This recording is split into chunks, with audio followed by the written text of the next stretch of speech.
What's up, guys? Pakistan is hiding a nuclear leak. USA sent a secret plane after IAF strikes on Noor Khan. भैया क्या क्या हो रहा है? Trump फूफा जी का कुछ तो अलग ही चल रहा है देखते भैया है ना? क्या सी एक बार को ये भी सोच सकते हैं सीज फायर इसलिए तो क्योंकि ज्यादा है ना कुछ? हाँ पता है हम तो काफी कुछ सोच ले। देखते हैं प्रशांत धवन सर की वीडियो क्या कुछ है पूरा मामला। 1 2 3 गो। करियर 24/7।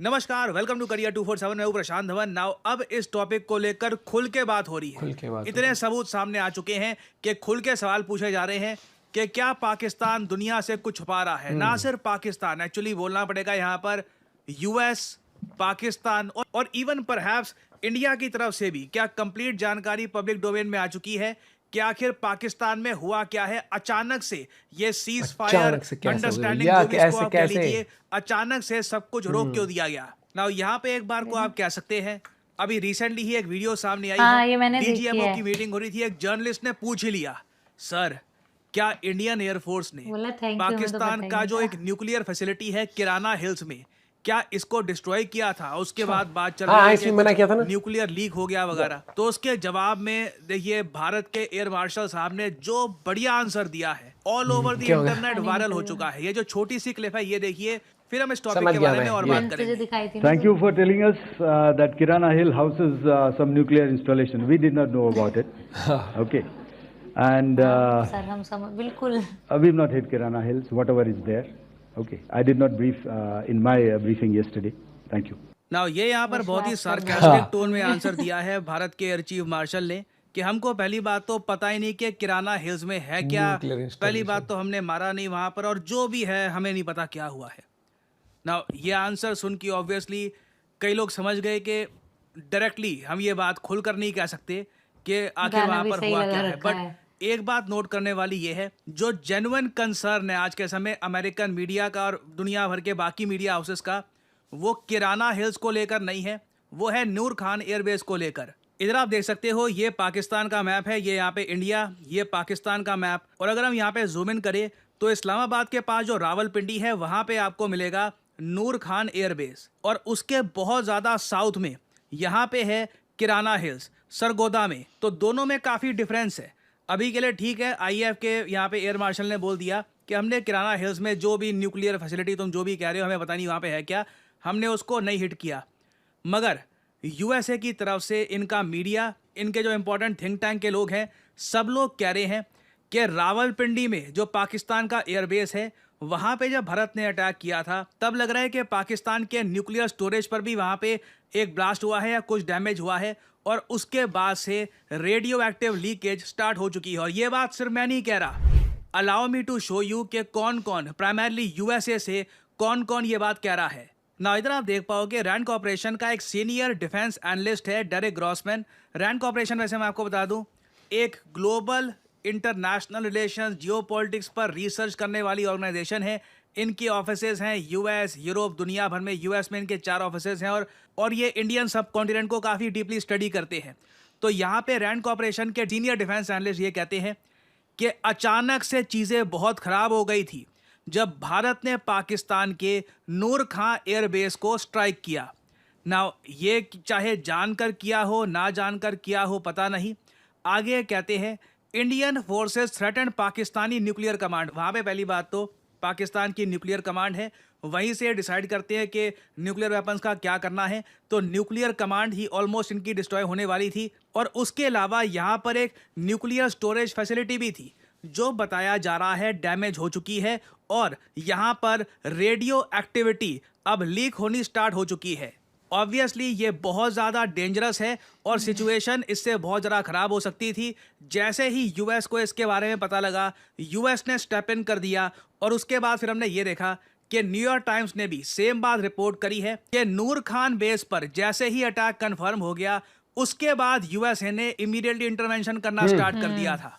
यूएसए ने बड़े कदम उठाए, अपना एक सीक्रेट एयरप्लेन भेजा, बोरॉन भेजा, इजिप्ट को कहा कि बहुत सारा बोरॉन लेकर जाओ, सैंड लेकर जाओ, ताकि रेडियो एक्टिविटी हम कंट्रोल कर पाएं। और अगेन यहाँ पे मैं आपको इंडियन सोर्सेज नहीं दिखा रहा, ये मैंने आपको दिखाया है एक काफ़ी क्रेडिबल अमेरिकन सोर्स। फिर पाकिस्तान हुआ है, का जो लग तो एक न्यूज़ ऐसा हो आउटलेट है, सकता है। हालांकि इनके आर्टिकल्स बैंड है, मगर गूगल सर्च में देखो तो हेडलाइन दिखी जाती है। यहाँ पे भी आप देखोगे तो ये न्यूयॉर्क टाइम्स के आर्टिकल को कवर कर रहे हैं। पाकिस्तानीज अवेयर है कि एक न्यूक्लियर रिस्क यहाँ पे खड़ा हो चुका था, कुछ हुआ है। और फिर हम देखते हैं कि यूएसए का एक प्लेन और एक इजिप्ट का प्लेन, जो यूएस का प्लेन है सीक्रेट प्लेन, उसके बारे में मैं आपको बताऊंगा, बहुत कम दिखता है वो प्लेन। इजिप्ट एयरफोर्स का एक ट्रांसपोर्ट प्लेन अचानक से रावलपिंडी में रुकता है। कोई युद्धाभ्यास प्लान नहीं था, और यूजुअली कोई ट्रांसपोर्ट प्लेन आता है तो साथ में कुछ सोल्जर्स और आते हैं। अचानक से इजिप्ट एयरफोर्स का एक ट्रांसपोर्ट प्लेन पाकिस्तान में आता है। ये सारी चीज़ें आप मॉनिटर कर सकते हो फ्लाइट ट्रैकर से। और सिंस इजिप्ट में नाइल नदी के आसपास बहुत सारा बोरॉन है, लोगों ने इसका यही मतलब निकाला कि इजिप्ट बहुत सारा बोरॉन लेके आया होगा, और ये बोरॉन आज के समय पाकिस्तान की न्यूक्लियर साइट पे डाला जा रहा है ताकि रेडियो एक्टिविटी ज्यादा फैले ना। चेरनोबिल का हादसा आप देखोगे 1986 में, तो बोरॉन का काफी मेंशन वहां पर किया गया था। जब भी radio active leakage out of control हो जाती है तो बोरॉन डाल कर हम कोशिश करते हैं कि वो कंट्रोल में आ जाए। और यहाँ पे आप लोग देख पाओगे ये एक यूएसए का प्लेन है, बीच किंग एयर 250। ये प्लेन यूएसए ने स्पेसिफिकली बना रखा है। अगर मान लो कल को कहीं पर न्यूक्लियर कंटामिनेशन बहुत ज़रा फैल जाती है, उसको कंट्रोल करना है, तो उसके लिए बीच किंग का रोल है। जो NNSA है, national nuclear security administration of United States, इन लोगों ने 3 नए एयरक्राफ्ट रिलीज किए थे रिसेंटली, ताकि कल को कोई न्यूक्लियर एक्सीडेंट हो जाए तो उसमें यूएस जल्द से जल्द उसको कंट्रोल कर ले। ये सब डेवलपमेंट सिर्फ मैंने नहीं, जो इसरो के फॉर्मर साइंटिस्ट हैं, एक्स इसरो साइंटिस्ट, इन्होंने भी ये बात नोट करी और सोशल मीडिया पर पोस्ट करी है कि जो ये बीच किंग है इसका यूज किया गया। सडनली ये यूएस का जो रेडियो एक्टिविटी कंट्रोल करने वाला एयरक्राफ्ट है, ये पाकिस्तान में क्या कर रहा था, इससे डेफिनेटली सवाल तो खड़े होते हैं। और अगर हम बाकी चीजों से लिंक यहाँ पर करने की कोशिश करें कि जेडी वैंस ने अचानक से पीएम मोदी को जो फोन किया था और ये कहा था कि देखिए अलार्मिंग इंटेलिजेंस मिली है, वही आदमी जो कह रहा था कुछ दिन पहले this is none of our business. फिर तभी जेडी वैंस को कुछ ऐसा पता लगा, अलार्मिंग इंटेलिजेंस, जिससे पूरे रीजन को नुकसान हो सकता है। ये इन्फॉर्मेशन इन्होंने प्रोवाइड करी पीएम मोदी को, और सडनली सारे न्यूज चैनल उनके तोते उड़ गए। सरकार ने भी कहा वैसे हम तो एटमी ताकत है, पाकिस्तान को हमने बोल दिया अब ऐसा मत करो। पाकिस्तान भी एलओसी में कल रात शांत, अचानक से कई दिनों के बाद पाकिस्तान ने कुछ नहीं किया, सडनली कुछ ऐसा हुआ है दैट नो वन थॉट कि ऐसा हो जाएगा, सिचुएशन इतनी खराब हो जाएगी। और अगर यहाँ पे आप ये सोच रहे हैं कि पाकिस्तान में न्यूक्लियर लीकेज वगैरह हो गई तो हमें क्या, मारते रहो पाकिस्तान को, हमें क्या टेंशन थी। वेल, यहाँ पे आपको ग्लोबल विंड मैप देखना होगा। एक बहुत अच्छी वेबसाइट है ग्लोबल विंड मैप को सर्च करने की, nullschool.net सर्च करिएगा। इसमें दुनिया भर में इस वक्त विंड्स का पैटर्न क्या है ये आप देख पाएंगे ना। अगर मैं थोड़ा सा जूम इन करूं इंडिया पाकिस्तान में नॉर्दर्न एरिया को अगर मैं देखूं यहाँ पे, तो एक बात नोट करना, इस वक्त जो विंड्स है ना ये पाकिस्तान से होकर इंडिया में आ रही है, स्पेशली नॉर्दर्न रेडियो एक्टिव से आएंगे। तो अगर मान लो इस्लामाबाद रावलपिंडी में रेडियो एक्टिविटी बहुत ज़्यादा फैल जाती, कुछ न्यूक्लियर इशू यहाँ पे हो जाता, तो इसका इम्पैक्ट कहीं ना कहीं भारत पे भी होता, क्योंकि इस वक्त ज़्यादातर जो विंड्स हैं ये यहाँ पर ईस्ट की तरफ ज़रा बह रही हैं, ठीक है। और ये जो नॉर्दर्न इंडिया है ये बिल्कुल यहाँ पर डेंजर में आ सकता था। सो आई कैन अंडरस्टैंड कि सडनली वाई एवरीथिंग स्टॉप्ड, और ऐसा रुका है कि लग रहा है कि किसी ने बस इमरजेंसी ब्रेक लगा दिया। आप ये बात फील कर पा रहे हैं, मैं फील कर पा रहा हूँ, पूरी दुनिया फील कर रही है।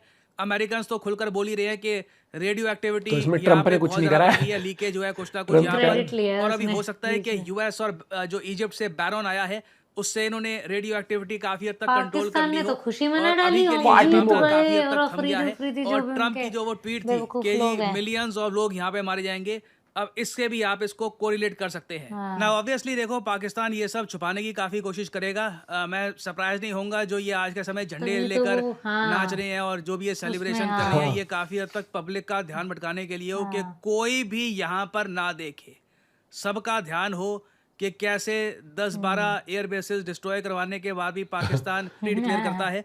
So again Pakistan is definitely hiding something. आप नहीं कह सकते कि कुछ नहीं हुआ। अचानक से क्या होता है कि जेडी वैंस कुछ कॉल करते हैं पीएम मोदी तो को और बस कुछ हो जाता है और सब कुछ हो जाता है। मूवी की तरह नहीं है, समथिंग हैपेंड। और आई थिंक धीरे धीरे जैसे जैसे टाइम बीतेगा इसके रिगार्डिंग और ज्यादा इंफॉर्मेशन सामने आती रहेगी। भाई एक चीज तो आप भी मानोगे, कितना भी कुछ हो जाए कई बार ऐसी सिचुएशन क्रिएट हो जाती है, आप भी एक बार को सोचते हैं यार एकदम से सब सन्नाटा कैसे हो गया हाँ। कि ट्रम्प की बात भी मान ली, वो क्या है कि सीज फायर भी हो गई, जबकि पाकिस्तान उनमें से नहीं है सीज फायर करने वालों में से, वो थोड़ा सा वो कहता है ना, वो थोड़े बदतमीज रास्ते पर चलने वाला। हाँ, भाई हो सकता है अब ऐसी खबर आई है तो, और बड़े बड़े उस चीज़ के अंदर एजेंसीज के थ्रू भी आई हैं, लेकिन न्यूक्लियर वो जो कहता था ना देश की एटमी ताकत है, ये है वो, अरे एटमी ताकत वहां तक दिखाने से पहले तुम्हारे वहीं अगर एटमी ताकत रह गई बेचारी, और वो छोड़ो वो फुस वहीं हो गई तो तुम देख लो अगर ये रियलिटी है तो क्या सिचुएशन क्रिएट हो सकती है। मैं तो हंसी में बता रहा हूँ क्योंकि मैं तो उनका एक हल्का मस्ती में रोस्ट कर रहा हूँ, लेकिन सिचुएशन भाई बहुत टेंस अलार्मिंग। वो जैसे सर ने भी वो दिखाया कि वो हवा जिस तरीके से विंड है, वो क्योंकि हवा में तो पार्टिकल्स चलते हैं, हर एक चीज़, रेडियो एक्टिविटी जो होती है, रेडियो एक्टिव जो होते हैं वो मिक्स होके आ जाए, भैया सांस ही लेते हो आप। अब जैसे धूल मिट्टी हम कहते हैं भाई बाहर बहुत धूल मिट्टी है, अंदर जाती है, अब डेली लाइफ में तो दिखती नहीं है, लेकिन बारीकी से माइक्रोस्कोप के अंदर देखो तो है, वो जा रही है, आप ले रहे हो उसको, डाइजेस्ट करा रहे हो, अंदर रोटी बना रहे हो उसकी कहीं ना कहीं। भाई इतना कुछ, मतलब ये तो नाच रहे हैं, खुशी मना रहे हैं, रैलियां निकाल और रहे शाहिद अफरीदी निकला हुआ है वहां पर भाई बिल्कुल साहब, ऐसे कर जैसे रहा है पता नहीं जैसे- क्या कर दिया हो, गजब की, जैसे क्रिकेट का मैच जीत गए अगला हो। प्रधानमंत्री बनेगा। मैं बताता रहा हूँ वहां पर इनको बिजनेस दिख रहा है कि हवाबाजी करो और जनता को अपनी तरफ लाओ। इनकी जनता को वो नहीं चाहिए, इनकी जनता को चाहिए फैन। फैन है हम जिसके, उसको बना देंगे, देखी जाएगी, चाहे वो क्रिकेटर हो चाहे उसे नॉलेज ना हो। और इसका तो इतिहास वैसे भी आपको बताइए कैसा रहा है शाहिद अफरीदी का। आप अपना पॉइंट भी शेयर कर सकते हो। Bye, take care.